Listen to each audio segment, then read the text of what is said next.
اور یہ حقیقت بات ہے میرے بھائیوں، اس امت میں سیدنا ابوبکر صدیق رضی اللہ تعالیٰ عنہ کی مبارک ذات نبی صلی اللہ علیہ وآلہ وسلم کے ساتھ اور اللہ کے ساتھ کمٹمنٹ کی ایک اعلیٰ ترین مثال ہے۔ صحیح بخاری میں حدیث ہے، نبی صلی اللہ علیہ وآلہ وسلم نے فرمایا، مجھ پہ مال اور وقت کے اعتبار سے تمام مخلوق میں سب سے زیادہ احسان ابوبکر کے۔ دو ہی چیزیں ہو سکتی ہیں نا، یا آپ کسی کو اپنا مال دے سکتے ہیں یا وقت۔ وقت زندگی، آپ بھی وقت دے کے یہاں بیٹھے ہوئے، یا مال خرچ کریں گے یا وقت۔ ایون جو مال بھی آپ خرچ کر رہے ہیں وہ بھی وقت ہی ہوتا ہے، کیونکہ وقت لگا کے آپ نے مال کمایا ہوتا ہے۔ نبی علیہ السلام نے فرمایا کہ اپنے وقت اور مال کے اعتبار سے سب لوگوں سے بڑھ کے مجھ پہ احسان ابوبکر کا ہے۔ اور اگر اس کے ساتھ ہی الفاظ ہے بخاری مسلم میں، حدیث بخاری مسلم دونوں میں، اگر میں دنیا میں اپنا خلیل کسی کو بناتا تو ابوبکر کو بناتا، لیکن میں نے اپنا خلیل اپنے رب کو بنایا۔ سر توحید ہر جگہ اوپر ہے، ان صلاتی و نسکی و محیایا و مماتی للہ رب العالمین، بے شک میری نماز، میری قربانی، میرا جینا، میرا مرنا سب اللہ کے لیے۔ البتہ ابوبکر میرے دین کے اعتبار سے اور مودت کے اعتبار سے میرے دوست، میرے بھائی، لیکن خلیل اللہ ہی ہے۔ ایک استعمال کیا ہے نہیں، احسان یہ احسان ہی ہوگا نا، موسن ہی ہوگا نا، احسان بلا۔ ایک روایت ترمذی میں ہے، وہ ضعیف ہے، میں ساتھ بیان کر دوں۔ اس میں الفاظ ہیں کہ میں نے دنیا میں ہر شخص کے احسان کا بدلہ اتار دیا سوائے ابوبکر کے۔ یہ روایت اصول محدثین پہ کمزور ہے، لیکن جو میں نے روایت بیان کی ہے نا وہ صحیح بخاری کی ہے، وہ اس میں آلموسٹ فٹ ہی نہیں بیٹھتی۔ تو سیدنا ابوبکر صدیق رضی اللہ تعالیٰ نے کوئی موقع نہیں جانے دیا نبی علیہ السلام کے ساتھ اپنی کمٹمنٹ میں کہیں پہ بھی کمزوری نہیں دکھائی پوری زندگی۔ آپ کو پتہ ہے صحیح بخاری میں موجود ہے، عروہ ابن زبیر حضرت ابوبکر کا نواسہ کہتا ہے کہ میں نے عبداللہ بن عمر بن عاص سے پوچھا کہ نبی علیہ السلام پہ جو کافروں نے مصیبتیں ڈھائی تھیں ان میں سے کوئی مشکل وقت ہمیں بتائیں۔ احد کا وقت تو سب کو پتہ ہے، تو انہوں نے کہا مجھے وہ وقت یاد ہے کہ مکے کا دور تھا، تو عقبہ ابن ابی معیط جس نے ایک دفعہ نبی علیہ السلام کے، صحیح بخاری مسلم میں آتا ہے کہ کندھے پہ اوجڑی لا کے اونٹ کی رکھ دی تھی، پھر سیدہ فاطمہ آئی اور انہوں نے ہٹائی، اس نے نبی علیہ السلام کے گردن میں ایک دفعہ چادر ڈالی، صحیح بخاری میں آتا ہے، اور اتنی زور سے کھینچی، گلا دبایا، قریب تھا کہ آپ کی مبارک آنکھیں باہر نکلا۔ اتنے میں سیدنا ابوبکر صدیق وہاں آئے اور انہوں نے اس کو مار کے ہٹایا، اور قرآن کی وہ آیت پڑھی، کیا تم ایک شخص کو صرف اس لیے مار دینا چاہتے ہو کہ وہ کہتا ہے کہ میرا رب اللہ ہے؟ واپس چلے جاؤ، ہمیں آپ سے کوئی جھگڑا نہیں کرنا۔ کیا تم اس کو نقصان پہنچاؤ گے جو یہ کہتا ہے کہ میرا رب ایک ہے؟ اور جب ہاشم قبیلے والے یہ بات سنیں گے تو کیا ہوگا؟ اس کا انجام جانتے ہو، ہزاروں لوگ مارے جائیں گے۔ اور پھر اس کے بعد جو حضرت ابوبکر کی پٹائی ہوئی وہ الگ چیز ہے، لیکن وہ اس لیول کے اوپر اپنی جان نثار کرنے کے لیے تیار ہو جاتے ہیں۔ غزوہ احد کے موقع پر صحیح بخاری میں آتا ہے کہ 12 بندے صرف نبی صلی اللہ علیہ وسلم کے ساتھ رہ گئے تھے 700 میں سے، اور ان 12 میں حضرت ابوبکر بھی شامل تھے، حضرت علی بھی تھے، حضرت عمر بھی تھے۔ اس وقت بھی کمٹمنٹ آپ دیکھ لیں، پیچھے نہیں بالکل ہٹے۔ ہر موقع پہ جہاں پہ قربانی کا موقع آیا پوری کمٹمنٹ کے ساتھ نبی صلی اللہ علیہ وآلہ وسلم کا ساتھ۔ حضرت عمر بن عاص کہتے ہیں بخاری اور مسلم دونوں میں، نبی علیہ السلام نے مجھے ایک لشکر روانہ کیا تو اس لشکر کا امیر بنایا، تو مجھے یہ زوم ہوا کہ میں حضور کا بڑا لاڈلا ہوں، تو میں نے کہا یا رسول اللہ صلی اللہ علیہ وسلم آپ کو لوگوں میں سب سے بڑھ کے محبوب کون ہے؟ تو فرمایا عائشہ سلام اللہ علیہ۔ تو میں نے کہا نہیں یا رسول اللہ میں مردوں میں پوچھ رہا ہوں، تو کہا اس کا باپ ابوبکر۔ پوچھا اس کے بعد، کہا عمر، اور پھر کہتے ہیں میں حضور سے پوچھتا گیا، آپ نام لیتے کہ میرا نام کوئی نہیں لیا، پھر میں خاموش ہو گیا کہیں میں ان بندوں میں شامل ہی نہ ہوں۔ صحیح بخاری میں آتا ہے عبداللہ بن عمر رضی اللہ تعالیٰ عنہ کہتے ہیں کہ ہم نبی علیہ السلام کی موجودگی میں یہ کہا کرتے تھے کہ رسول اللہ صلی اللہ علیہ وآلہ وسلم کے بعد سب سے افضل ابوبکر ہیں، اور پھر عمر ہے، اور پھر عثمان ہے، اور اس کے بعد ہم صحابہ میں تفریق نہیں کیا کرتے تھے کہ کون کس سے اوپر ہے، ان تینوں کے اوپر۔ لیکن یہاں پہ میں ایک ٹیکنیکل مسئلہ آپ کو بتا دوں کہ جب کبھی بھی صحابہ میں فضیلت کی بات ہو رہی ہوتی ہے نا تو وہ ایکسکلوڈنگ اہل بیت ہوتا ہے، کیونکہ صحابہ کرام بھی اہل بیت کو ایک الگ سے آئیڈینٹی تصور کرتے تھے، اور محدثین بھی، ورنہ تو ظاہر ہے کہ صحیح بخاری میں ہے، مسلم میں بھی، کہ فاطمہ میرے جگر کا ٹکڑا ہے، جس نے فاطمہ کو تکلیف دی اس نے مجھے تکلیف دی۔ سیدنا ابو بکر بھی کبھی یہ جرت نہیں کریں گے کہ کہیں کہ میں رسول اللہ کو فاطمہ سے بڑھ کے محبوب ہوں، کبھی بھی نہیں یہ جرت کریں گے۔ اس کے الٹ آپ کو حدیثیں بخاری مسلم میں مل جائیں گی، وہ ٹاپک الگ ہے۔ میں آپ کو ایک شرعی مسئلہ سمجھا رہا ہوں، محدثین کے ہاں، صحابہ کے ہاں جب کبھی بھی صحابہ کی فضیلت کی بات ہو رہی ہوتی ہے تو وہ ادر دین اہل بیت ہوتا ہے، یعنی اگر یہ فضیلت کی بات ہو رہی ہے تو اس میں حضرت فاطمہ، حسن و حسین، حضرت علی شامل نہیں ہے، وہ ہاں وہ الگ سے ہے، وہ کیٹیگری الگ ہے، وہ اہل بیت کی کیٹیگری میں فال کرتی ہے۔ اور یہ اہل بیت کی کیٹیگری اتنی سٹرونگ ہے، آپ حدیث کی کتابوں میں دیکھیں گے کہ صحابہ کرام کے فضائل پہ چیپٹر الگ ہے، اہل بیت پہ الگ ہے، اور امہات المومنین پہ الگ ہے۔ ایون امہات المومنین کو بھی اہل بیت سے الگ سے ذکر کیا جاتا ہے۔ اہل بیت کی ٹرم جو محدثین کے ہاں مانی جاتی ہے، اگرچہ امہات المومنین بھی اہل بیت ہے، لیکن وہ اسپیسیفکلی سیدنا علی، حسن حسین اور سیدہ فاطمہ کے لیے۔ تو یہ میں آپ کو کیٹیگری بتا دوں۔ تو بہرحال یہ خود مولا علی علیہ السلام کے بارے میں صحیح بخاری میں آتا ہے، محمد ابن حنفیہ نامی ایک عورت سے حضرت علی کا بیٹا تھا، اس کا نام تھا محمد۔ حضرت فاطمہ کی زندگی میں تو حضرت علی نے دوسری شادی نہیں کی، وہ صحیح بخاری مسلم میں آتا ہے، نبی اسلام نے ان کو منع کیا تھا، یہ ان کی خصوصیت تھی۔ بعد میں انہوں نے کچھ شادیاں کی، اس سے بھی اولاد ہوئی، جس میں حضرت سیدہ حنفیہ نامی ایک عورت تھی، ان سے ایک بیٹا تھا محمد ابن حنفیہ۔ صحیح بخاری میں آتا ہے حضرت ابوبکر کے فضائل کے چیپٹر میں کہ محمد ابن حنفیہ کہتا ہے کہ میں نے اپنے والد علی ابن ابی طالب سے پوچھا، ابا جان بتائیں رسول اللہ کے بعد اس امت میں سب سے افضل کون ہے؟ تو انہوں نے کہا ابو بکر۔ تو میں نے پوچھا اس کے بعد؟ فرمایا عمر۔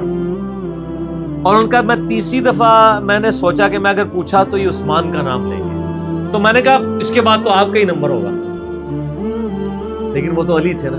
تو انہوں نے کہا کہ میں تو عام مسلمانوں میں سے، وَمَنْ أَحْسَنُ قَوْلًا مِّمَّنْ دَعَا إِلَى اللَّهِ وَعَمِلَ صَالِحًا وَقَالَ إِنَّنِي مِنَ الْمُسْلِمِينَ۔ اس سے بڑھ کر کس کی بات ہو سکتی ہے جو لوگوں کو اللہ کی طرف بلائے، خود بھی نیک اعمال کرے، اور پھر بھی کہ میں عام مسلمانوں سے مسلمان ہوں، میں بھی مسلمان ہی ہوں، بہت بڑا پیر فقیر یا کوئی اپنے آپ کو ایکسٹراڈنری نہ ماننا شروع کر۔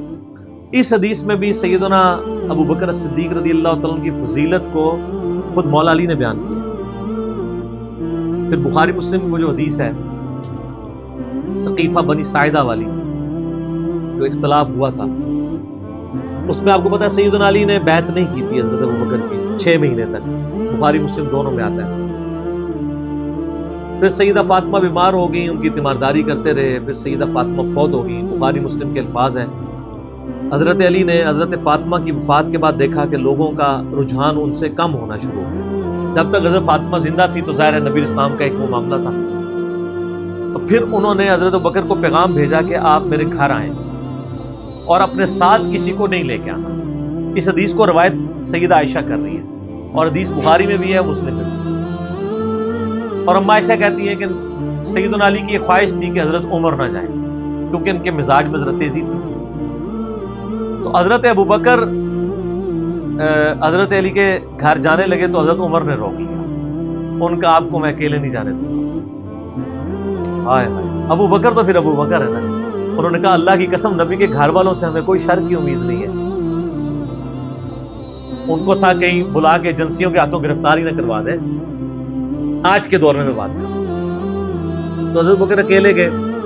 سیدنا علی نے حضرت بکر سے کہا کہ اللہ نے جو آپ کو ہم پہ فضیلت دی ہے اس امر خلافت میں، ہمیں آپ سے کوئی حسد نہیں، لیکن نبی علیہ السلام کی قربت کے ناطے اور آپ کے اہل بیت ہونے کے ناطے ہم یہ سمجھتے ہیں کہ ہمیں اس مشورے میں شامل کرنا چاہیے تھا۔ تو سیدنا ابوبکر نے رونا شروع کر دیا۔ رونے کا مطلب یہ تھا کہ انہوں نے اس چیز کو ایکسیپٹ کیا کہ یہ ٹیکنیکلی مسئلہ مس ہینڈل ہوا ہے، لیکن وہ کیوں ہوا وہ میں نے پورا 3 گھنٹے کا لیکچر ریکارڈ کروایا، مسئلہ 55B، وصی رسول کون ہے اور حدیث قرطاس کا تحقیقی جائزہ۔ جب رونا شروع کیا تو سیدنا علی نے کہا کہ بس اب میں آپ کی اعلانیہ بیعت کروں گا. بارے میں کہ آپ رسول اللہ کے خلیفہ ہیں. اپنا ہاتھ آگے بڑھائیں تاکہ میں بیعت کر سکوں. یہ ہے للہیت. ورنہ وہ کہتے ہیں کہ ابوبکر میں بیعت کرتا ہوں، باہر جا کے بتا دینا. یہ کام ہوتا تو اکڑ والا ہوتا، لیکن وہ تو علی تھے. اکڑ تو دور دور تک نہیں تھی، زہد تھا، عاجزی تھی، اللہ کا تعارف تھا. کہا میں اعلانیہ بیعت کروں گا آپ کی. آج کے ہوتے تو کہتے جی باہر جا کے آپ بتا دیں، میں ایک ٹویٹ کر دوں گا پیچھے سے کہ بس ہو گئی ہے ہمارا آپس میں. ظہر کے وقت بخاری مسلم کے الفاظ ہیں، سیدنا ابوبکر نماز کے بعد ممبر پہ چڑھے اور حضرت علی کے فضائل بیان کیے، اور پھر بیان کیا کہ ان کے بیعت نہ کرنے کی وجہ کیا تھی، اور پھر ممبر سے نیچے اتر آئے. پھر حضرت علی ممبر پہ چڑھے اور حضرت ابوبکر کے فضائل بیان کیے اور اپنے بیعت نہ کرنے کی وجوہات بتائیں، اور پھر اعلانیہ بیعت کی، اور حضرت علی ممبر سے اترے تو تمام مسلمان پھر حضرت علی سے خوش ہو گئے کہ انہوں نے اس مسئلے میں قربانی والا معاملہ ہے. تو یہ بھی ایک موقع تھا. اس میں الفاظ ہیں کہ حضرت ابوبکر کہتے ہیں اللہ کی قسم حضرت علی سے روتے ہوئے کہ مجھے نبی کے گھر والے اپنے گھر والوں سے بڑھ کے عزیز ہیں. اور آپ کو مزے کی بات بتاؤں، صحیح بخاری میں ایک کرٹیکل حدیث ہے حسن و حسین کے چیپٹر کے اندر، امام بخاری نے ڈالی ہے. وہ امہات المومنین کے چیپٹر میں نہیں ہے، حسن و حسین والے چیپٹر میں، کہ حضرت ابوبکر کہتے ہیں کہ رسول اللہ کے قرب کو ان کے اہل بیت کے قرب میں تلاش کرو. کون کہہ رہے ہیں؟ حضرت ابوبکر. اور اہل بیت سے مراد کون؟ سیدنا حسن و حسین. کیونکہ امام بخاری نے اس حدیث کو، حضرت ابوبکر کے قول کو، حضرت حسن و حسین والے چیپٹر میں لیا کہ محمد صلی اللہ علیہ وآلہ وسلم کی قربت کو ان کے اہل بیت کی قربت میں تلاش کرو. تو سیدنا ابوبکر صدیق رضی اللہ تعالیٰ عنہ کو نبی علیہ السلام سے نسبت رکھنے والی ہر چیز بڑی بڑھ کر محبوب تھی، چاہے وہ آپ کے اہل بیت ہوں یا آپ صلی اللہ علیہ وآلہ وسلم کی قریبی کو رشتہ دار ہوں، ہر معاملے میں. اس لیے آپ دیکھیں نا، کمپرومائز آپ کو کہیں نظر نہیں آتا. سر بخاری میں آتا ہے کہ صلح حدیبیہ کے موقع پر حضرت عمر سے بھی تھوڑی سی مس ہینڈلنگ ہو گئی تھی. یا رسول اللہ ہم کیا حق پہ نہیں ہیں، پھر دب کے کیوں صلح کر رہے ہیں؟ حضور نے فرمایا کہ میں اللہ کا پیغمبر ہوں. پھر بھی تسلی نہیں ہوئی، حضرت ابوبکر کے پاس آئے، پھر حضرت ابوبکر نے ڈانٹا.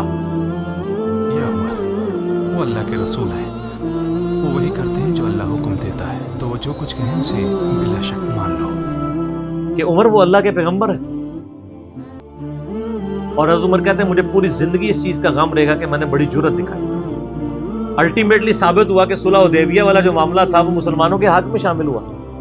لیکن حضرت ابوبکر کا آپ ایمان کا لیول دیکھیں کہ وہ سرکمسٹانسز پہ نہیں جاتے تھے. وہ کہتے تھے اللہ کے پیغمبر نے فیصلہ کیا، الٹیمیٹلی اسی میں خیر ہوگی. ان کا ایمان اس لیول کا تھا کہ وہ عقلی دلائل کو بعد میں رکھتے تھے. اور وہاں پہ بھی آپ کو نظر آیا، اور انہوں نے حضرت عمر کو کہا کہ عمر وہ اللہ کے پیغمبر ہیں، جو فیصلہ کر رہے ہیں وہ ٹھیک ہے. اسی لیے ہر مسئلے میں آپ کو احتیاط کا پہلو نظر آتا ہے. پھر بخاری میں آتا ہے جب مرتدین زکوٰۃ تھے، حضرت عمر جیسے لوگ بھی کہہ رہے تھے اتنے مازوں پہ آپ جنگ نہ کھولیں، پہلے کچھ قبائل مرتد ہو گئے ہیں، رومن امپائر چڑھی دوڑی ہے، پرشین امپائر کے ساتھ ہم نے سارے معاملات شروع کیے ہوئے ہیں، اتنے مازوں پہ ہم کیسے لڑیں گے؟ تو سیدنا ابوبکر نے کیا کہا تھا؟ اللہ کی قسم کو رسول اللہ کے زمانے میں جانور دیتا تھا اور اس کے ساتھ ایک رسی بھی دیتا تھا، اور اب نہیں دے گا نا، میں اس کے خلاف بھی قتال کروں گا، اکیلا مجھے کرنا پڑے. جس طرح نماز اللہ کا حق ہے، اسی طریقے سے زکوٰۃ بھی اللہ کا حق ہے. جو نماز اور زکوٰۃ میں فرق کرے گا میں اس کے خلاف قتال کروں گا. وہ ریٹ آف دی گورنمنٹ کو چیلنج کر رہا ہے. زکوٰۃ مال میں سے حق ہے، اور واللہ جس نے بھی نماز اور زکوٰۃ میں فرق کیا تو میں اس سے قتال کروں گا. اور جو حصہ وہ رسول اللہ کو دیا کرتے تھے اگر اس میں کمی آئی میں پھر بھی ان سے قتال کروں گا. اور اگر انہوں نے معاشرے سے غداری کر. حضرت عمر کے الفاظ ہیں بخاری میں کہ اللہ تعالیٰ نے ابوبکر کا سینہ کھول دیا تھا اس مسئلے میں، اور ابوبکر کی باتیں سن کے ہمارا سینہ بھی کھل گیا. حالانکہ پورے صحابہ ایک طرف کھڑے تھے، ابوبکر ایک طرف کھڑے ہوئے تھے. ان کی جو نبی علیہ السلام سے کمٹمنٹ تھی نا، وہ ان کو ہٹنے نہیں دیتی تھی. صحیح بخاری میں آتا ہے، آپ کو پتہ ہے لشکر اسامہ کے اوپر بڑے بڑے صحابہ نے اعتراض کیا کہ یہ اسامہ تو کل کا بچہ ہے، 15-16 سال کا، اتنے سینئر صحابہ اس کے انڈر لگا دیے ہیں. نبی علیہ السلام نے وفات کی وصیت کی تھی کہ لشکر اسامہ بھیجنا ہے، اور رومن امپائر، کیونکہ انہی کے باپ شہید ہوئے تھے نا، زید ابن حارثہ غزوہ موتا کے اندر. اب جب وفات نبی علیہ السلام کی وفات ہوئی تو پھر لوگوں کو آ کے لوگ مشورے دے رہے ہیں حضرت ابوبکر کو کہ اب تو آپ نے ڈیسیژن کرنا ہے تو اسامہ کو چینج کر دیں. ہائے ہائے. انہوں نے کہا میں اسامہ کو, جس کو نبی علیہ السلام نے امیر مقرر کیا, میں اس کو چینج کروں؟ یہ ہو بھی نہیں سکتا. یہ ان کی کمٹمنٹ کا لیول تھا. تراویح کی جماعت نہیں شروع کرائی سر, کمٹمنٹ کا لیول دیکھیں. نبی علیہ السلام نے نہیں کرائی, میں نے بھی نہیں کرانی. حضرت عمر نے بھی 3 سال نہیں کی, بعد میں کروائی, لیکن اس میں ساتھ ہی انہوں نے, صحیح بخاری میں موجود ہے کہ اس سے افضل یہ ہے کہ جو رات کے آخری پہر میں اٹھ کے کوئی گھر میں نماز پڑھ لے. یہ صرف جواز کی حد تک تھا. لیکن حضرت ابوبکر کی اطاعت کا لیول آپ دیکھیں, انہوں نے تراویح کی جماعت بھی نہیں شروع کروائی کہ نبی علیہ السلام نے نہیں کروائی, میں کیوں کرواؤں. بخاری میں الفاظ ہیں, اما عائشہ کہتی ہیں نبی علیہ السلام نے جب وہ ڈانٹ دیا تھا نا اور کہا تھا گھروں میں نماز پڑھو, تو معاملہ اسی طرح ہی رہا. پھر حضرت ابوبکر نے بھی پوری زندگی کسی کو تراویح پہ نہیں ابھارا, سب لوگ اپنی اپنی پڑھتے تھے. حضرت عمر کے بھی 3 سال گزرے. میں آپ کو یہ بتانا چاہ رہا ہوں کہ حضرت ابوبکر کسی معاملے میں رسول اللہ صلی اللہ علیہ وسلم کو کراس نہیں کرتے تھے. میری اپنی زندگی کا نچوڑ ہے, آپ اختلاف بھی کر سکتے ہیں. میں نے علمی دلائل کے ساتھ یہ چیز لرن کی ہے کہ خلفائے راشدین میں 2 بندے ایسے ہیں جنہوں نے کسی جگہ ایک رتی برابر بھی رسول اللہ صلی اللہ علیہ وسلم سے ہٹنے کی کوشش نہیں کی ہے. ایک حضرت ابوبکر اور دوسرے حضرت علی. حضرت عمر اور عثمان کی زندگی میں آپ کو کئی واقعات ایسے ملیں گے کہ انہوں نے اجتہاداً کچھ ایسے کام کیے ہیں جو بعد میں ان کو ریورس کرنے پڑے ہیں. انہوں نے اپنے اجتہاد سے کیے, ان کا معاملہ اللہ کے سپرد. لیکن حضرت ابوبکر اور حضرت علی جو تھے, یہ 2 پرسنالٹیز ایسی تھیں کہ ان میں جو سنت کو فالو کرنے کی کمٹمنٹ تھی نا, وہ ایسی تھی کہ وہ اپنی عقل کو دوسرے نمبر پہ رکھتے تھے. ابو داؤد میں حدیث نہیں, حضرت علی کہتے ہیں اگر عقل پہ ہی جانا ہوتا نا تو میں پاؤں کے نیچے کا مسا رکھتا موزوں پہ, کیونکہ وہ گندا تو وہ ہوتا ہے ایسا.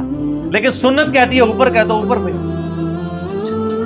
حج تمتع ایون صحیح بخاری میں آتا ہے جب قرآن جمع کرنے کی باری آئی تو کس نے مخالفت کی؟ حضرت ابوبکر نے. میں وہ کام کیوں کروں جو رسول اللہ نے نہیں کیا. پھر صحابہ سے ڈیبیٹ ہوئی, الٹیمیٹلی حضرت ابوبکر صدیق قائل ہوئے. ان کا پہلا جواب ہمیشہ ہوتا تھا نا, نبی نے نہیں کیا, نہیں کرنا. اب میرے ساتھ بحث کرو, قائل ہوں گا اور دیکھوں گا کیا رسول اللہ کی منشا اس میں شامل تھی تو میں ایگری کروں گا, ادروائز نہیں. اسی وجہ سے حج تمتع پہ بھی پابندی نہیں لگائی. حضرت عمر نے لگائی, بعد میں ریورس کرنی پڑی. حضرت عثمان نے بھی لگائی, پھر ریورس کرنی پڑی. صحیح بخاری میں آتا ہے حضرت علی نے مخالفت کی. لیکن حضرت ابوبکر کی زندگی میں آپ کو سنت کے ساتھ کمٹمنٹ کا یہ لیول ملے گا, کبھی ان کو کوئی ڈیسیژن ریورس نہیں کرنا پڑا. ان کی نبی علیہ السلام کے ساتھ جو عقیدت تھی نا, اور ہر معاملے میں, حتیٰ کہ صحیح بخاری اور مسلم میں آتا ہے. اور نبی علیہ السلام کا کیا ریگارڈ ہے, بخاری مسلم دونوں میں آتا ہے کہ نبی صلی اللہ علیہ وآلہ وسلم نے, یعنی بیماری کے دن تھے آپ کے, آپ نے فرمایا کہ ابوبکر کو میری جگہ نماز پڑھائے.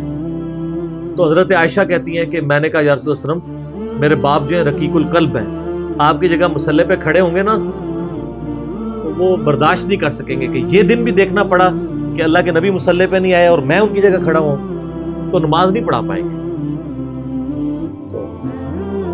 تو آپ فرمایا لا, ابوبکر کو کہو کہ نماز پڑھائیں. پھر انہوں نے ریکویسٹ کی, نبی علیہ السلام اتنے غصے میں آئے. بخاری اور مسلم کے الفاظ ہیں, آپ نے فرمایا تم تو یوسف والیاں ہو. اوئے ہوئے ہوئے, یوسف کو کس نے تنگ کیا تھا؟ زلیخا اور باقی عورتوں نے. کتنی نٹوریس مثال تھی اگر آپ کمپیئر کرنا شروع کریں, بالکل 100% بٹھائیں تو. حضرت یوسف کو تنگ کیا نا, اپنی طرف مائل کرنا چاہتی تھی. یہاں پہ وہ والا نیگیٹو پہلو نہیں تھا, لیکن یہاں پہ نبی علیہ السلام نے اپنی بیویوں کو کیا کہا, تم بھی یوسف والیاں ہو. جس طرح ان عورتوں نے یوسف کو اپنی مرضی کے مطابق چلانے کی کوشش کی تھی, تو مجھے اپنی مرضی کے مطابق چلا رہی ہو. ابوبکر کو کہو کہ نماز پڑھائی. اتنی کمٹمنٹ. پھر انہوں نے نماز پڑھائی.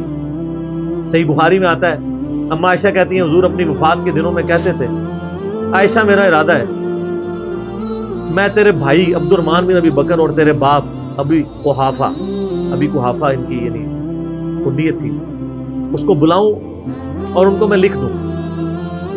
مجھے خطرہ ہے کہ میرے بعد کوئی ڈیمانڈ کرے گا, لیکن اللہ اور میری امت ابو بکر کے علاوہ کسی کے لیے راضی نہیں ہوگی. یہ تو بعد میں پتہ چلا نبی علیہ السلام اشارتاً کیا بات کر رہے تھے, امر خلافت. اس حدیث کے تحت میں نے 55B مسئلے میں بتایا کہ نبی علیہ السلام اگر اپنی زندگی میں کسی کو خلیفہ نامزد کرتے تو حضرت ابو بکر کو کر کے جاتے, کیونکہ نبی علیہ السلام بادشاہ نہیں تھے, اللہ کے پیغمبر تھے. آپ اپنے خاندان میں کبھی بھی یہ معاملہ نہیں کر سکتے، اور یہ بات صحابہ کرام کو پتہ تھی، لیکن جب اللہ نے آپ کو گارنٹی دی کہ اللہ اور میری امت ابو بکر کے علاوہ کسی پہ راضی نہیں ہوگی، تو پھر نبی الاسلام نے اس مسئلے کو ان اٹینڈڈ چھوڑ دیا۔ بخاری میں ہی آتا ہے، ایک عورت حضور کے پاس آئی اور کہا یا رسول اللہ آپ فوت ہو جائیں اور میں اس کے بعد آؤں اور آپ کو نہ پاؤں، تو فرمایا ابو بکر سے مل کر میرے بعد۔ اشارے تو کافی آپ نے چھوڑے ہوئے تھے اس حوالے سے۔ صحیح بخاری مسلم میں حدیث ہے، نبی علیہ السلام ایک باغ میں بیٹھے تھے، ابو موسیٰ اشعری کہتے ہیں دروازے پہ دستک ہوئی، آپ فرمایا جو کوئی بھی ہے اسے جنت کی بشارت دے دو۔ کہا دروازہ کھولا سیدنا ابو بکر، میں نے کہا رسول اللہ صلی اللہ علیہ وسلم نے جنت کی بشارت دی، تو انہوں نے کہا تکبیر بلند کی اور اللہ کا شکر ادا کیا، اللہ اکبر کبیرہ والحمدللہ کثیرہ۔ نبی علیہ السلام کنویں کی منڈیر پہ بیٹھے ہوئے تھے، آپ نے ابو بکر کو اپنی دائیں جانب بٹھا لیا ٹانگیں لٹکا کے، وہ جو پرانے زمانے میں بڑے کنویں ہوتے تھے نا، چھوٹی سی دیوار باہر نکلی ہوئی ہوتی۔ پھر تھوڑی دیر بعد دستک ہوئی، آپ فرمایا اب بھی جو آتا ہے جنت کی بشارت دے دو۔ دروازہ کھولا سیدنا عمر، ان کو بشارت دی، انہوں نے بھی پھر اللہ کی حمد اور تکبیر بلند کی۔ پھر تیسری دفعہ دستک ہوئی، فرمایا اب جو کوئی ہے اسے جنت کی بشارت دو، لیکن ان مصیبتوں اور پریشانیوں کے ساتھ جو اسے آئیں گی۔ دروازہ کھولا تو سیدنا عثمان تھے، انہوں نے اللہ کی حمد بیان کی اور کہا میں اللہ کی پناہ میں آتا ہوں ان فتنوں سے اور پریشانیوں سے جس کا سامنا ہے۔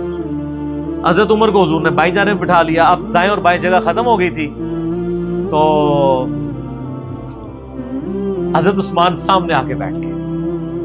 راوی کہتے ہیں کہ میں نے اس سے یہ رزلٹ نکالا ہے کہ ابو بکر و عمر رسول اللہ کے ساتھ دفن ہوں گے اور حضرت عثمان کی قبر رسول اللہ کے سامنے بنے گی۔ سر آج بھی میں حضرت عثمان غنی کی قبر مبارک پہ کئی دفعہ حاضر ہوں، ایگزیکٹ روضہ شریف کی سیدھ میں قدموں کی جانب، اور ابو بکر عمر ساتھ ہیں۔ قبر رسول پہ میری حاضری والا لیکچر بھی ہے، میں نے باقاعدہ اس میں نقشہ بتایا ہے کہ کس طریقے سے قبریں ہیں۔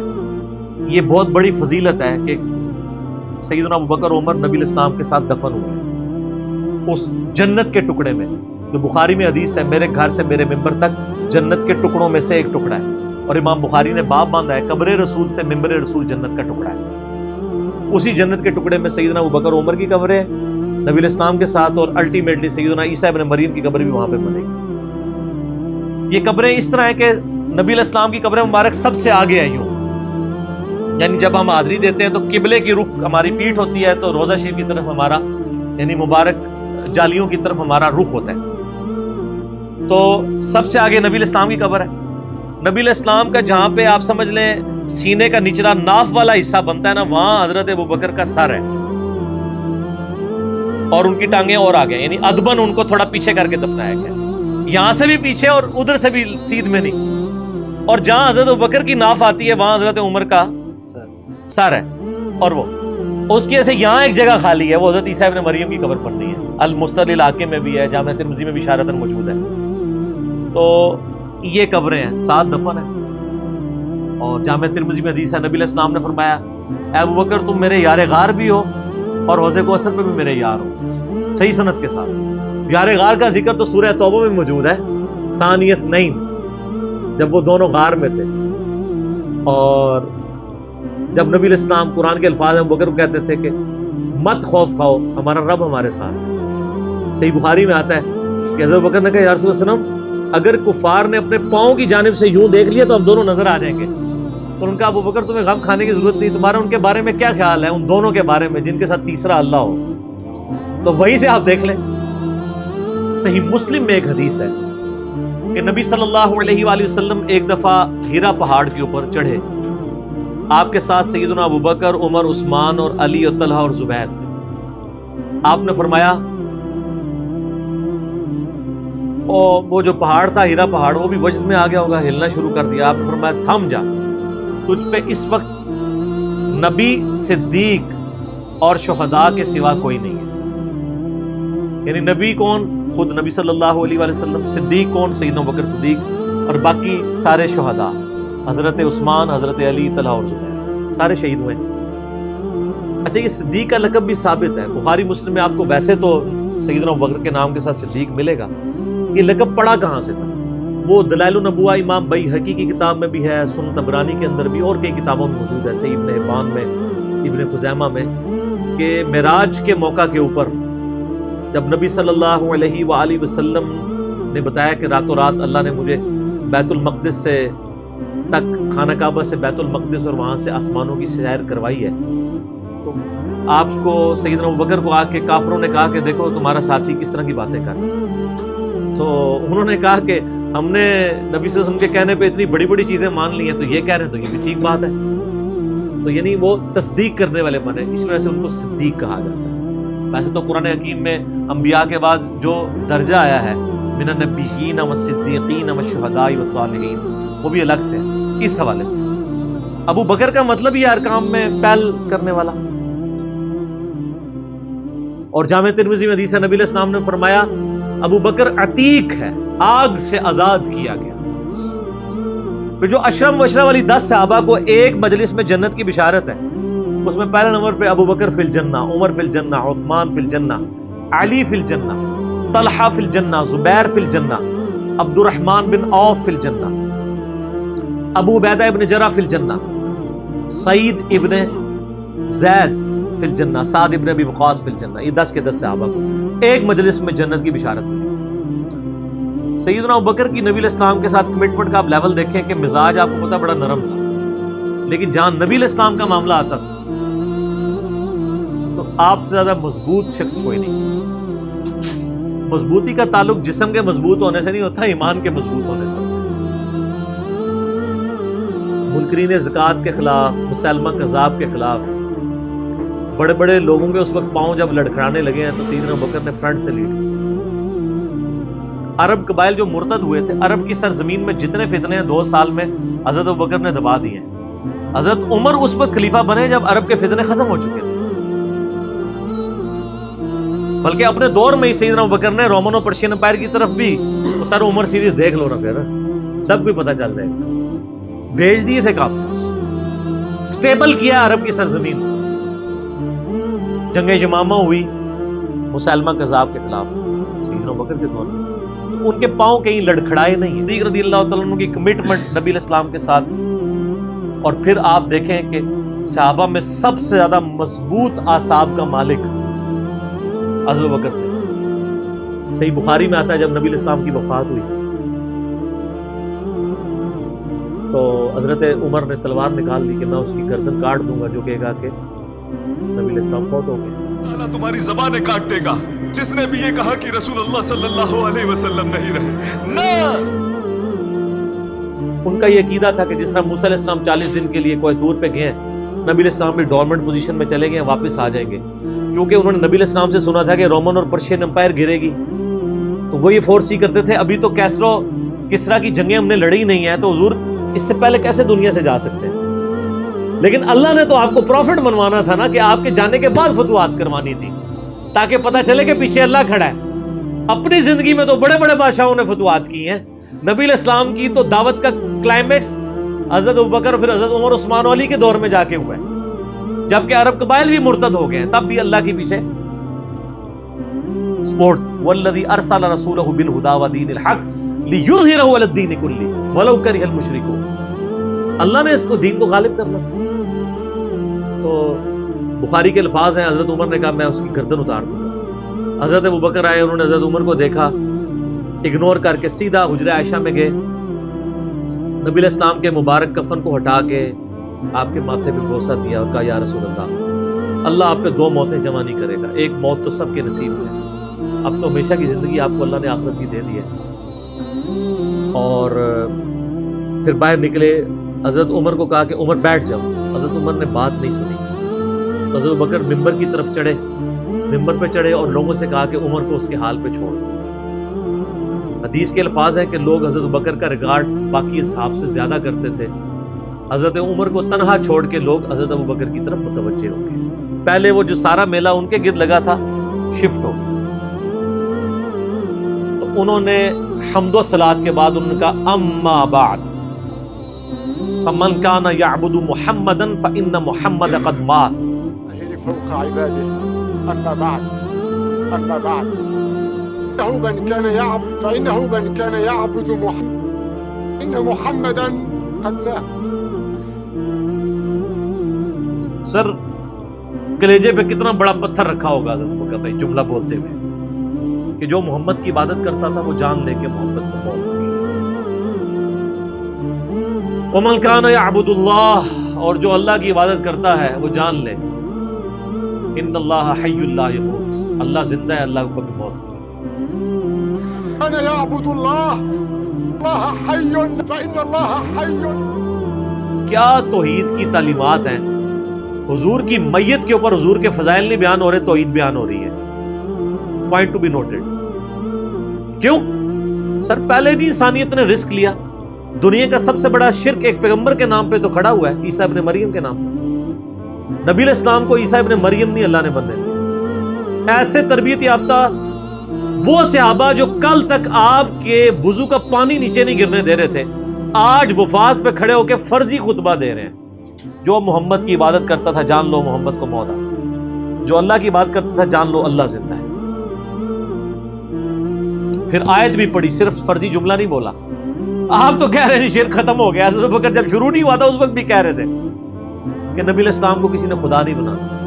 کیونکہ بخاری حدیث ہے، دیکھنا میری شان کو اس طرح بلند نہ کرنا جس طرح عیسیٰ ابن مریم کو لوگوں نے کیا. میں اللہ کا بندہ اور اس کا رسول ہوں، مجھے اللہ کا بندہ اور اس کا رسول ہی کہنا. سر وارفتگی، دیوانگی، عشق کی ساری کیفیت حضور کی وفات کے بعد بالکل چینج ہوگی. صحابہ ہونا تو چاہیے تھا جو وضو کا پانی نہیں گرنے دے رہے تھے، جا کے قبر کی مٹی چاٹنا شروع کر دیتے. ایسا نہیں ہوا. وہ تعلیمات کی باؤنڈریز کو کراس نہیں کرتے. تو پھر انہوں نے آیت پڑھی سورہ آل عمران آیت نمبر 144، وما محمد الا رسول قد خلت من قبله الرسل افئن مات او قتل انقلبتم على اعقابكم. محمد تو نہیں مگر ایک رسول ہی، اگر یہ فوت ہو جائیں یا دین جو جنگ میں قتل کر دیے جائیں، شہید ہو جائیں، کیا تم دین سے الٹے قدم پھیر جاؤ؟ جو کوئی دین سے الٹے قدم پھیرے گا اللہ کا کوئی نقصان نہیں کرے گا اور اللہ ثابت قدم رہنے والوں کو جزا دے گا. پھر سورہ الزمر کی آیت نمبر 30 پڑھی، انک میت وانہم میتون. اے نبی تمہیں بھی مرنا ہے اور ان کو بھی موت آنی ہے تمہارے مخالفین. پھر تم اللہ کے حضور جھگڑو گے، اللہ تمہارا فیصلہ کرے گا. یہ سیدنا ابوبکر کی حضور کی وفات کے وقت استقامت. پھر جھگڑا کھڑا ہو گیا حضور کو دفنانا کدھر ہے. جامعہ ترمذی میں حدیث ہے، سیدنا ابوبکر کہتے ہیں کہ میں نے نبی علیہ السلام سے یہ بات سنی تھی کہ اللہ اپنے پیغمبر کو وہیں پہ موت دیتا ہے جو اس کے لیے سب سے پسندیدہ جگہ اللہ کے نزدیک ہوتی ہے. تو حضور کی جو چارپائی ہے نا اس کے نیچے ان کی قبر کھودو، وہاں پہ اللہ نے ان کو موت دی. پہلے صحابہ میں رائے نہیں طے ہو رہی تھی کہاں دفنانا. پھر سنن نسائی الکبریٰ کے اندر پورا وفات النبی چیپٹر ہے، سنن ابن ماجہ میں بھی موجود ہے کچھ حصہ اس کا. پھر لوگوں نے پوچھا کہ نبی علیہ السلام کا جنازہ ہوگا؟ انہوں نے کہا ہاں ہوگا. اسی طریقے سے تکبیر کہو اور سورہ فاتحہ اور اس کے بعد درود شریف اور اس طریقے سے 4 تکبیرات پڑھو. لیکن ایک فرق تھا کہ نبی علیہ السلام کو پروٹوکول صحابہ نے دیا ہے کہ آپ کی جو جنازے کی نماز ہے نا وہ جماعت کے ساتھ نہیں ہوئی. صحابہ نے یہ پروٹوکول دیا ہے کہ حضور کی میت کی موجودگی میں بھی کوئی شخص امامت نہ کروائے. حجرے میں ایک طرف سے لوگ داخل ہوتے تھے، اکیلے اکیلے جنازہ ادا کرتے تھے. اور ڈیٹیل میں آتا ہے 2-3 دن تک جنازہ ہوتا رہا. پہلے یعنی مرد داخل ہوئے، اس کے بعد بچے، غلام، پھر عورتیں، اس طریقے سے سب نے جنازہ پڑھا. ظاہر ہے 1 لاکھ سے زیادہ لوگ تھے جنازہ پڑھا. اس موقع پہ بھی سیدنا ابوبکر کی آپ استقامت دیکھیں. ورنہ حضرت عمر کتنے اسٹرانگ اصحاب کے مالک تھے، ان کی حالت آپ دیکھ لیں. جب ضرورت پڑی ان کے مضبوط اصحاب کی تو کولیپس کر گئے. ابوبکر ہی کھڑے ہوئے، تو حضور کو پتا تھا نا میں نے مصلی پہ کسے کھڑا کرنا ہے. اور بخاری میں الفاظ ہیں جب مصلی پہ کھڑا کیا فرمایا ابوبکر کے علاوہ سارے دروازے بند کر دو، صرف ابوبکر کے گھر کا دروازہ جو مسجد کی طرف کھلتا ہے، جو مسجد کا دروازہ ابوبکر کے گھر کی طرف ہے وہ کھلا رکھو، باقی سارے بند رکھو. تو نبی علیہ السلام کو یہ پتا تھا کہ کس لیول کا کس بندے کا یعنی ایمان ہے، اس کے اعصاب ہیں. اور بخاری کے الفاظ ہیں جب حضرت ابوبکر نے خطبہ دیا، حضرت عمر کہتے ہیں میرے پاؤں میرا بوجھ نہیں اٹھا سکے اور مجھے یقین آ گیا کہ حضور فوت ہو گئے. یہاں قرآن و حدیث سن کے کسی کے کان پہ جھو تک نہیں رنگتی، وہاں پہ حضرت ابوبکر کا خطبہ اور آیات سن کے حضرت عمر کہہ رہے ہیں کہ میرے پاؤں میرا بوجھ نہیں اٹھا سکے کہ یہ تو واقعی تو قرآن کی آیت، اور اس میں بخاری مسلم صحیح بخاری میں الفاظ ہیں کئی دن تک ہم جب بھی صحابہ ایک دوسرے کو ملتے تھے تو یہی آیت سنایا کرتے تھے، وما محمد الا رسول قد خلت من قبلہ الرسل افئن مات او قتل انقلبتم علی اعقابکم، کہ محمد تو نہیں مگر ایک رسول، انہیں بھی تو موت آنی ہے، تاکہ ہمیں یہ یقین آ جائے کہ حضور دنیا سے چلے۔ تو یہ صحابہ کرام علیہم رضوان کی نبی علیہ السلام کی عقیدت تھی، اور سیدنا ابوبکر آپ کو بالکل سب اول میں نظر آئیں گے، ٹاپ آف دا لسٹ، معاملات کو ہینڈل کرنے میں، چیزوں کو بالکل من و سنت کے مطابق ڈھالنے میں، اور ہر معاملے میں رجوع لانے کے اوپر، اور اہل بیت کے ساتھ کمٹمنٹ کے اوپر، ہر مسئلے میں آپ کو حضرت ابوبکر صدیق کی قربانیاں ٹاپ آف دا لسٹ نظر